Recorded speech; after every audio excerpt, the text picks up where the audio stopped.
change the world? Start off by making your bed. If you make your bed every morning, you will have accomplished the first task of the day. It will give you a small sense of pride, and it will encourage you to do another task, and another, and another. And by the end of the day, that one task completed will have turned into many tasks completed. Making your bed will also reinforce the fact that the little things in life matter. If you can't do the little things right, you'll never be able to do the big things right. And if by chance you have a miserable day, you will come home to a bed that is made, that you made.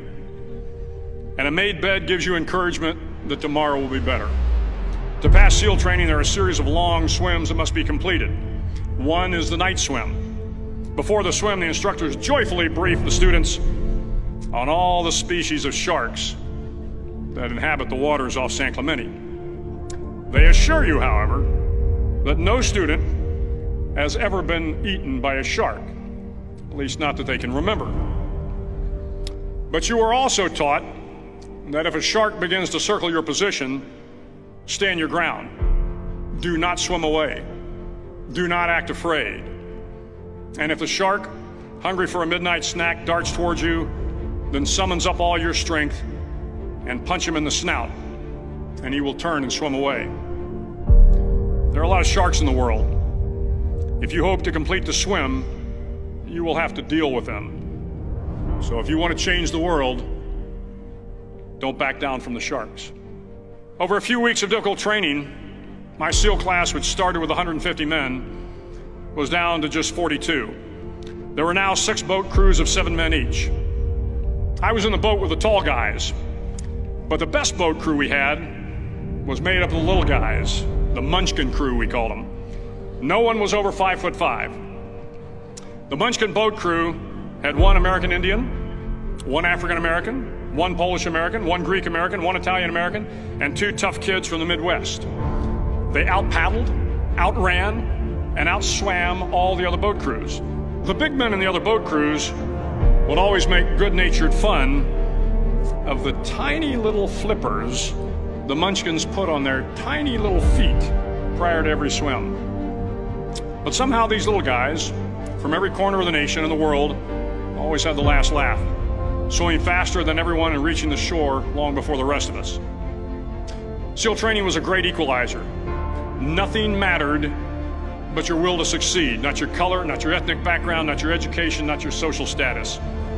If you want to change the world, measure a person by the size of their heart, not by the size of their flippers. The 9th week of training is referred to as Hell Week. It is 6 days of no sleep, constant physical and mental harassment, and 1 special day at the Mud Flats. The Mud Flats are an area between San Diego and Tijuana where the water runs off and creates the Tijuana Sloughs, a swampy patch of terrain where the mud will engulf you. It is on Wednesday of Hell Week that you paddle down to the Mud Flats and spend the next 15 hours trying to survive this freezing cold, the howling wind, and the incessant pressure to quit from the instructors. As the sun began to set that Wednesday evening, my training class, having committed some egregious infraction of the rules, was ordered into the mud. The mud consumed each man till there was nothing visible but our heads. The instructors told us we could leave the mud if only 5 men would quit. Only 5 men, just 5 men, and we could get out of the oppressive cold. Looking around the mud flat, it was apparent that some students were about to give up. It was still over 8 hours till the sun came up. 8 more hours of bone-chilling cold. The chattering teeth and the shivering moans of the trainees were so loud, it was hard to hear anything. And then one voice began to echo through the night. One voice raised in song.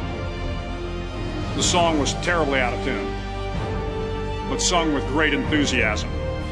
One voice became 2, and 2 became 3, and before long, everyone in the class was singing. The instructors threatened us with more time in the mud if we kept up the singing, but the singing persisted, and somehow the mud seemed a little warmer, and the wind a little tamer, and the dawn not so far away. If I have learned anything in my time traveling the world, it is the power of hope. The power of one person, a Washington, a Lincoln, King, Mandela, and even a young girl from Pakistan, Malala.